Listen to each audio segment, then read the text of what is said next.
புரட்டாசி மாகாளய அமாவாசையை ஒட்டி பொதுமக்கள் புனித நீராடி தங்களுடைய முன்னோர்களுக்கு தர்ப்பணம் கொடுத்தனர்.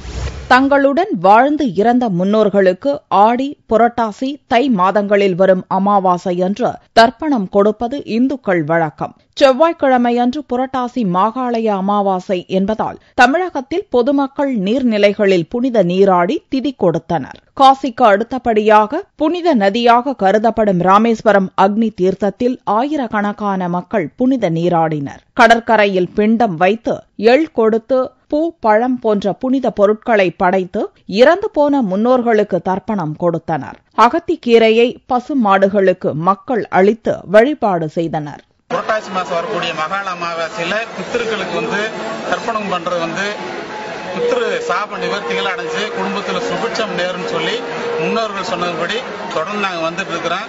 இதேபோன்று திருச்சி அம்மா மண்டபத்தில் இந்துக்கள் ஏராளமானோர் தங்களுடைய மூதாதையர்களுக்கு புனித பொருட்களை படைத்து தர்ப்பணம் கொடுத்து வழிபாடு செய்தனர். இந்த மாலைபட்ச அமாவாசை காலத்தில் இறந்த முன்னோர்களை நினைத்து தர்ப்பணம் செய்வது ரொம்ப புண்ணியம். தற்போது காவிரி ஆற்றில் தண்ணீர் அதிக அளவில் வருவதால் பொதுமக்களின் பாதுகாப்பு கருதி தீயணைப்பு வீரர்கள் ஆற்றில் படகு மூலம் ரோந்து பணியில் ஈடுபட்டனர்.